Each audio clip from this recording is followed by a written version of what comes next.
Welcome. Welcome to Creating Abundance. I'm Alana Cahoon. Sandee Sgarlata is a peak performance expert. She is a two-time award-winning author, certified life coach since 2004. She is a professional speaker, retired U.S. national and international figure skating coach, gold medalist in ice dancing, and Ms. Sgarlata is a Reiki master teacher who has spent the last 20 years helping people create lasting changes in their lives.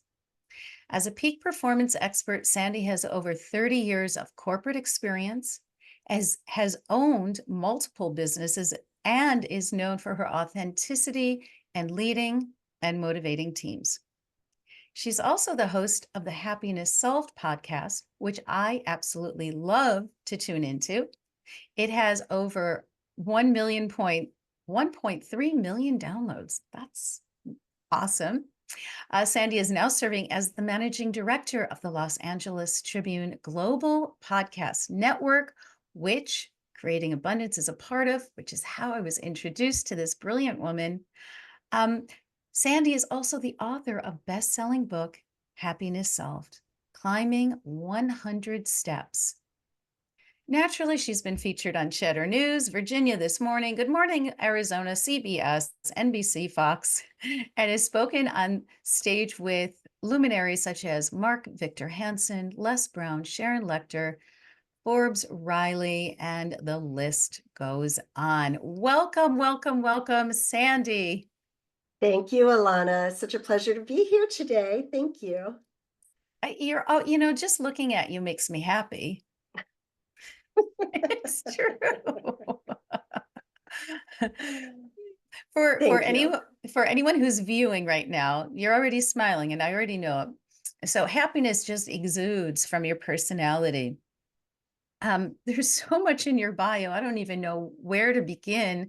Uh, Probably maybe from your ice skating days as a gold medalist. I mean, I love ice skating. I used to, I'm in the north here, but there are no gold medals from my ice skating days on my walls. And then how did you get from there through the corporate journey to where you are today as this amazing speaker and podcaster and author? Yeah, there's a lot to unpack. And, I love that quote, which I will not do it any justice, but Steve Jobs always says you can connect the dots of your life by looking backward.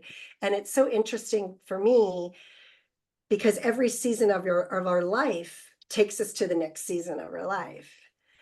And 4 years ago, when I launched my podcast and my second book, I had no idea where I would be, in 2024. I was like, wow, like, how did this evolve? And so it's always very fascinating for me because people, so often resist change. And for me, change is what propels me forward and is what keeps me taking on new challenges. Right. And so it's interesting because I jumped around a lot of different things. I was a competitive figure skater growing up. I had to stop competing at the age of 16, wanted to go into the ice capades,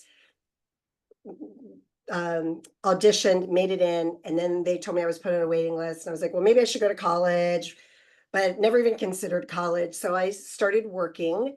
I did have one semester away at school, which was just not you don't send a 17-year-old to Fort Lauderdale, Florida, because she ended up on the beach all day drinking beer. So that was my college experience at the age of 17, right? And so my dad growing up, I didn't know what to do. I had very little guidance. My brother died when I was 12, 2 weeks before I turned 13. And so that really changed the dynamic of our family, of course. And I really didn't have a lot of structure, advice from parents because they just weren't really available, right? And, and as any parent out there could imagine how devastating that would be to not just the parents, but the whole family. And so when I asked my father, well, what courses should I take in high school? And he said, take all the secretary classes. Oh, And I look back, I'm like, thanks, Dad. What great advice. But you know what? It served me well because, well, at that point in my life, college was not a good option for me. What it did do was I had all the skills in place from high school and became a secretary, a legal secretary. But then I ended up getting a position with a startup engineering consulting firm. And that really kind of gave me the entrepreneurial bug mm. because I got to see I was the office manager. So I started out on day one when there was no furniture in this office. They handed me a checkbook and sent me to the community college to take some accounting classes. And so that was, I was very young at that time, but that gave me that entrepreneurial bug. And then I had an opportunity to start coaching. And so I ended up quitting that job. I was there for 4.5 years and I started coaching full time, coaching skating full time. And that was like really my first business, my first legit business. And in January, February of 1994 was when Tanya Harding tried to take out Nancy Kerrigan. Oh yeah, we remember that. Oh, everybody remembers that. And it was as if all of a sudden I had like 50 little girls and a couple of little boys in front of me that wanted to be a figure skater. And so my coaching career just went off the charts. As an example, if I could go back to skating anytime now, but if I did, you know how long it would take me to have 50 students under my belt? It would Mm, take a while, right? yeah. Because you're coming in with an existing coaching staff and whatnot. So it was very unusual. It's very unusual circumstances that we probably may never see again in a specific sport, where all of a sudden you just have droves of people wanting to participate in that sport. I'm Yeah. sure it happens in the Summer Olympics. There's probably a lot of kids signing up for gymnastics right now and things like that. So anyway, that was my first experience with being an entrepreneur. And of course now, Alana, I'm just talking my head off and I forgot the question. Oh, it's your journey. You're just My telling us journey. your We're still journey. And talking then about my this is, journey. I was like, well, what was the because you've question? got, no, this is beautiful. So you started out as a genius skater. I mean, I remember, I grew up on the ice, but I was never competitive on the ice, but I remember seeing beautiful skaters like I'm sure you were at 16, just doing the twirls and just making it look so effortless. So do That's you the have, goal. yeah, do you have ballet training then? I took some ballet. Um, I'm very ADHD and I move at a very high rate of speed. And so anything that's really slow, now I can handle it. Like I can do yoga today, whereas, back then, there's no way in a million years I would ever do yoga. It's just too Yeah. slow. And so I wanted that movement, movement, movement. And so I took a lot of jazz dancing classes instead because the ballet was just like, you know, Yeah. Yeah. And it's hard. It's really it, hard. yeah, yeah. Yeah. But Well, and we jazz, had we had no money growing up. So it was, my grandfather, who was an oral surgeon, he paid for all of my skating for my parents. oh, that's wonderful. Thank you, Because Grandpa. they just, yeah, exactly. And so we didn't have the resources to really get me to where these skaters are today, Yeah. Yeah. to get them to that level. But I was so grateful for the experience because it led me to the next stage of my life was when I started an IT recruiting company while I Oh, was a skater oh, in IT recruiting. So this was back in the late 90s when the internet was booming, right? yes. And everything was IT. And so I had that for a few years and ended up leaving both sectors. I left figure skating world because my student who I had taken from rental skates to US nationals in his first international competition, he was going off to college. My son was born and it just made sense to stay home. But then that's what took me into life coaching because I realized my success as a skating coach was because I focused so much on the peak performance behind and the Right. mindfulness that's necessary for elite athletes. And so that's what got me into, where I am today. And I've, you know, been doing that ever since. in between corporate jobs and things like that, you know. So Yeah, yeah. So, I love that you're sharing that because it's the mindset. It's the mhm, mindset behind every great athlete or mhm, at really peak performance of anything, whether it's corporate mhm. or a holistic healer. It's saying I can and then identifying what tools you need, you know, creating a plan and a strategy and then doing it, following up, but always making sure that your mind is saying, yes, I can, yes, I can, yes, I can, I am, and seeing it. Yeah. So you took your gift from your skating days and a skating coach, and now you coach individuals. Well, you've coached me. You've coached our group into creating this podcast, and now blossoming into summits. And so I'm so grateful for you taking your wisdom and spreading it out to the world.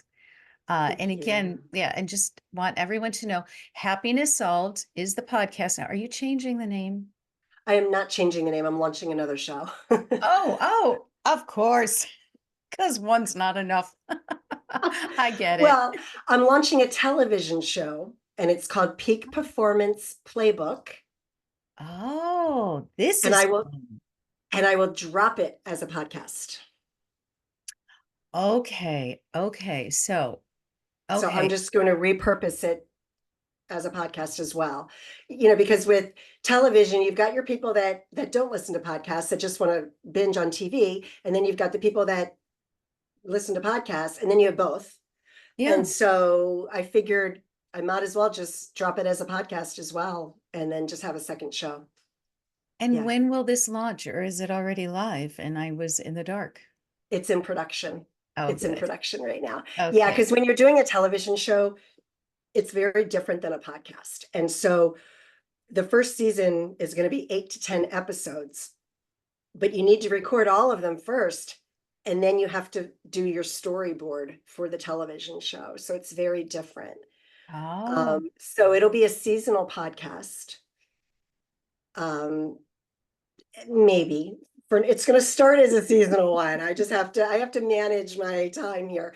But yeah, so for a television show, it's just a very different format.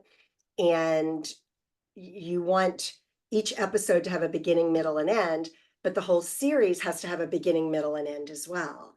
yeah. And so you basically, I'm doing all the interviews, and it's going to be multiple people on each show. So it's not just going to be one guest. It'll be a multi-guest format with different segments within the episode. Yeah. Yeah. So I'm going to have all the recordings done, and then it'll be organized into. So that's just part of producing a television show. It's just a lot How more work. exciting. Yeah. And so what platform will the viewers and listeners today, how can we tune into this? Well, it'll be on all the podcast networks, just like Happiness Solves. So it'll be Spotify, Apple, wherever. I use Libsyn, so they send it out to certain places, you know. Right. Um, but the television show will be on E360 television, which streams to Apple, Amazon, Samsung, Roku, and I think they're adding LG. Wow. It'll be on multiple platforms. The whole media world Mhm. is transforming every moment, and you're on the cutting edge. What a surprise. Well, the surprising thing that I kind of alluded to when we started our conversation was that when I started all this, where I am today, I couldn't have even imagined because it wasn't in my radar. Hmm. Okay. Producing television. However, I was involved in television 20 years ago and I wanted to be a producer. So it's interesting that it's come full circle. And now I'm working with clients as a media strategist because of the multifaceted experience that I have with media Yeah. and, Okay. and getting strategic media placements. All right. So let's just back up. We're just going to back up the whole train of the Sandee Sgarlata world. Life Train, that's it. The Life Train is going on to TV now. So you started out as an amazing gifted skater, and then entered into the world of tech startups or engineering startups. You had your own startup. Then you went into the corporate world. Just tell us a little bit more about that aspect of your journey. Well, yeah, so I went back into the corporate world. So I was out of corporate and a life coach speaker. I did that full time, really started in the 90s, but it was more of a business when I got certified to be a life coach. So that was kind of around 2003, because in 2003 was when I closed my IT recruiting company. Okay. Um, Folks may remember in 2001, it was March of 2001, where the whole IT industry bubble burst, especially where I am in the DC metro area, because we have a lot of, we have AOL here, you know, all of the tech companies have a headquarters here. Amazon is headquartered here. They weren't then, but um, so the whole bubble burst and business just went to a screeching halt. Nobody was hiring for about 3 or 4 years. And so that was when I ended up, I had some contractors on, I waited for them to roll off their contracts, and then I closed it up because it just didn't make sense to keep it going. So that's when I stayed home for about 10 years with my son, just speaking. I was doing speaking, I was doing workshops around the DC area. Well, then life happens when we're busy making other plans, and I find myself going through a divorce, Oh dear. and started in 2010. So by 2011, that was when it was like, okay, I need to go back to corporate as a buffer, right? Sure. Because um, and it was a really smart call on my end to not to just sit back and keep doing what I was doing, because so I go back to corporate then. Okay. Um, but in 2013, and the reason why that was a smart move for me, my ex-husband, we were divorced. It was final in 2012. Sadly, he was driving drunk and was involved in an accident, and two people on a motorcycle were killed. Oh, I'm so sorry to hear that. Yeah, and so long story short, lots of injustices. Our criminal system, our justice system is extremely broken. Hmm. Doesn't matter what, and you know, I'm not bringing division into this conversation or politics or anything like that, but it literally does not matter what color you are, where you're from, how much money you have, doesn't matter. You know, our justice system is broken severely. So anyway, having said that, there was some injustices around his case. He made the decision, because we didn't find out until after he was serving time, and he served 7 years in prison. Wow. Had there not been any injustices, he would have served less than 1 year. Okay. Um, so yeah, so it was a good thing that I went back into the corporate space, because suddenly I'm left with no alimony, no child support. I had Oh a my goodness. 13-year-old little boy, could Yeah. barely pay my rent. Okay. Because everything just went to a screeching halt. Um, so, you know, you just keep going. And very quickly I moved up and was able to almost double my income, sticking with recruiting, and was able to obtain a position in management. And that was when I went back to college, and I ended up getting my college degree in 2019. It was an insurance policy, because Alana, I never, I was like, I'm done with the personal development industry. I'm just going to get a corporate job, retire when I'm ready to retire, and that's it. I'm not writing any books. I'm not doing any more speaking gigs. I'm not doing any of this stuff. I was dead set. I'm going to move up the corporate ladder, and I'm just going to play it safe. Right? Too many things Right. had happened in my life, right? That I was like, I got to Mhm. play this safe. Because when you're in that mode, when you have a child, I lived in fight or flight for until he was released from prison in December of 2022. So I've created all this happiness brand while I was in a place of fight or flight, because Yeah. it was, and I got remarried and everything, but you know, it's my second marriage. Everything is very separate, you know? Um, and yeah, So at that point in my life, and this is quite important for the listeners, I created what I created, the Happiness Solved, the book, the podcast, and all of that, because that's where I was at that point in my life. Every day was about finding my happy. I actually, you can't see it, but I have a sign up there that says find your happy, because that's where I was. And I Yeah. lived like that for many, many years. I've been on a spiritual journey for 35 years. So during that time period, it was a real struggle every single day to just find my peace and happiness. You got this, like just to keep moving forward every day. And, so today, now that my ex is out of prison and everything, it was like, oh my gosh, I now have another parent to co-parent my child with. Kids don't want to talk to their stepfather, their step, I mean, Yeah. he was a little too old to have that father figure come into his life. Now today, and they always got along great. They're like this today, right? But my son's 24 now, right? Mm-hmm. So he and his stepfather are very, very, very close, and they get along great. So that's awesome. But the different seasons of our life really do affect everything moving forward, and you can it's just easier to look back and figure it all out, right? Because we don't know what's ahead of us. We have no idea. Yeah. you know Yes. Thank you so much for sharing that, your journey. And so many of us, Sandee, as women, find ourselves in this huge transition once we give birth to a child or children. It's not a bad thing, it's not a good thing, but it is a big change in our lives. And I know that I stopped working when I had my baby. I wanted to give him everything I Mhm. possibly could to Yeah, nurture him. And for those of you who are listening who didn't make that choice, that is fine. I just know absolutely. yeah, regardless, it's a shift. And like you said, thank goodness once your ex-husband was finally released, you got some relief. You got his help in being the dad, so you didn't have to be mom and dad to your son. Uh, but what's also, so that's a shift that we're all experiencing as women and and dads too.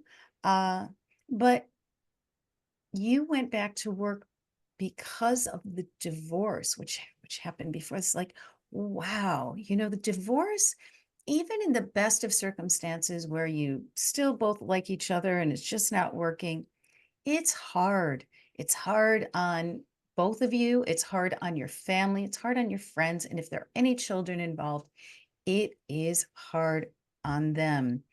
I'm just grateful that you were able to go back into the business world, the corporate world, and get hired. Because some Yeah, people don't. Some people, it's they spent too much time out of that world. So you really have gone through a lot of ups and downs. Reading your bio, and we want to sound big and exciting and thriving in our bios, which is true because we want to inspire everybody to be their greatest. But each and every one of us has had hurdles, mhm, yeah, and divorce is a big one. And even though he was your ex-husband, he's someone you loved, and you saw him get mistreated and have to suffer in imprisonment. That's nobody wants that for anyone. Um, yeah. and so you went back into the corporate world and you were struggling, you suddenly had nothing, you had no support, and you were able to use that, as I think you said you have ADD, is that what you said? Yeah, it's never been Maybe. diagnosed. Okay, Just but it feels like it, that, it's yeah. attention deficit, where I'm like, it's like a superpower of mine, and I get It, bored really fast. but see, but what I love is you're calling it a superpower, because some people Yeah, have regarded it as a real um problem, which it can be. But I've worked with many, many entrepreneurs, just as you have, and a lot of them have an attention deficit disorder, and it's what makes them make things happen. yep. Things get done. Especially when you're on a deadline.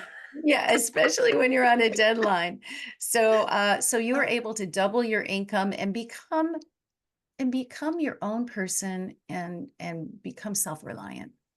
And as a self-reliant person, you were then able to meet the husband that you have now, the spouse, the partner, in a very different type of relationship that supports each other. So that's a beautiful, beautiful story of the way you know, the Sandee Sgarlata train of life. I like it. That's Yeah. awesome. That's awesome. Yeah. So you were able to create abundance of wealth in dire straits. You're going through a divorce, you don't have a job, all this happens, all of a sudden you have no support, and you made it happen. You didn't let your emotions impede you. You used them to drive you. And does that make sense? Because I'd like people to really hear Completely. that Yes. sometimes it's in these moments of crises where you have to step into those big boots and make things happen for you, which is a ripple effect to everyone else around you. Never to give up and to know that you're not alone. Yeah. Yeah, exactly.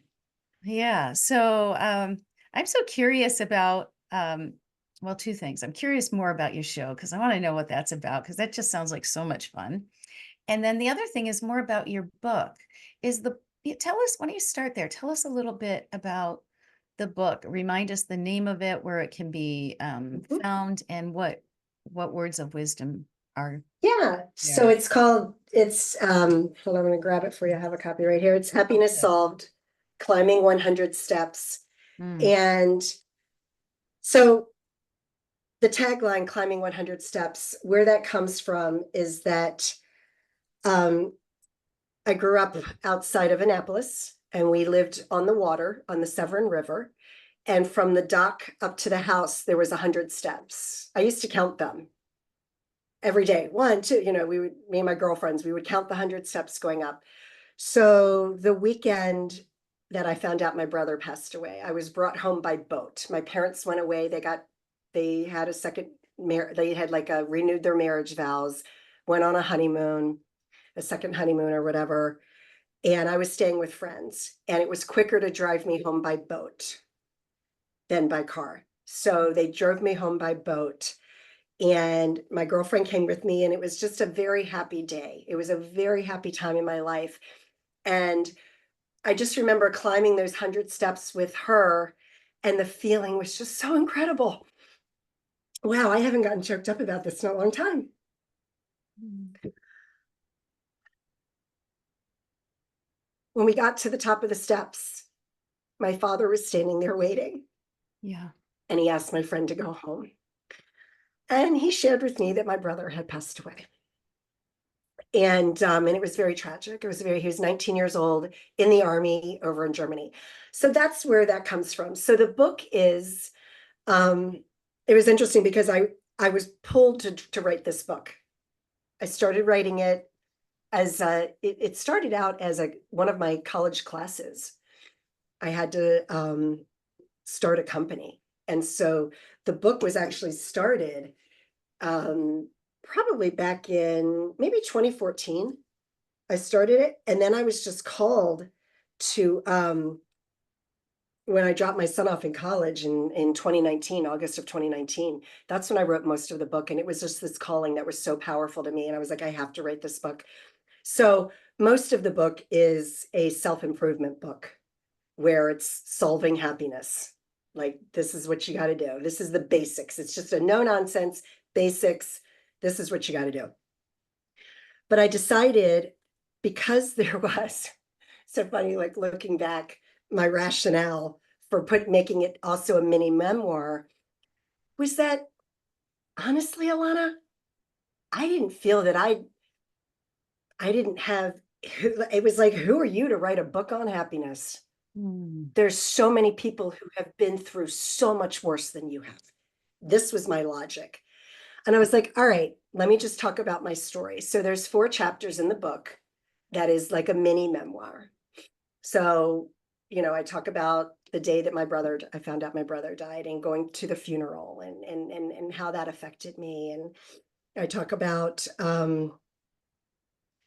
trust, and how I had 5 pregnancies and 1 child, Mhm. and learning how to trust when I was finally pregnant with him, and then learning how to trust that it was going to be okay, right? Yeah.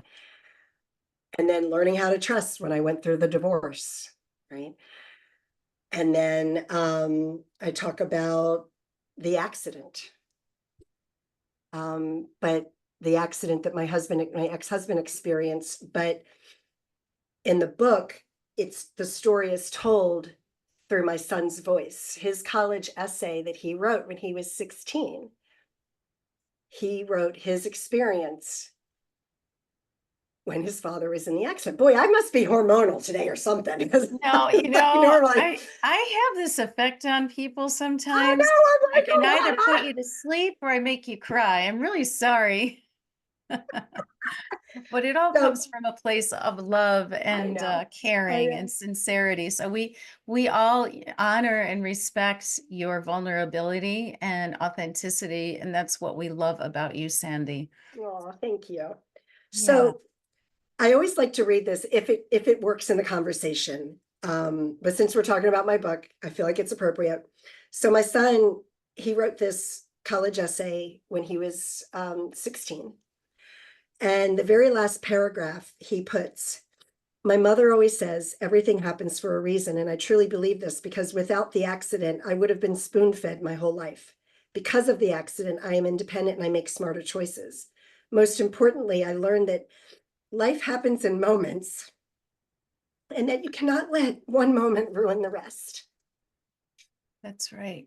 You cannot let one. And yeah, Mhm. right, because it does. And now, having said that, you got to feel the pain, and I talk about this in my book. You need to feel the pain, you need to experience it, and work through those emotions. Because what I did, what I didn't talk, oh, the other chapter that I didn't talk about in the book,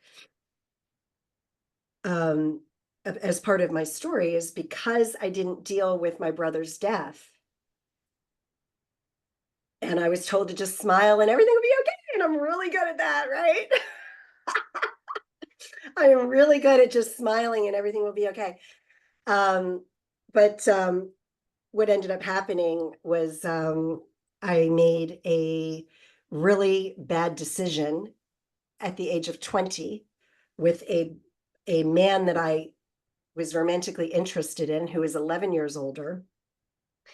And he introduced cocaine to me, and which had been introduced to me before, but because there was a lot of drugs in my brother's system, I was like, I am not using drugs. I will never use drugs. And it was a very weak moment for me, because he was an older man and I was attracted to him. And I was like, oh, okay, I'll try this. Well, 3 years later, I ended up in outpatient rehab, hitting rock bottom.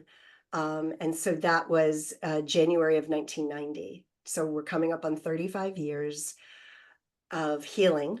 Yes.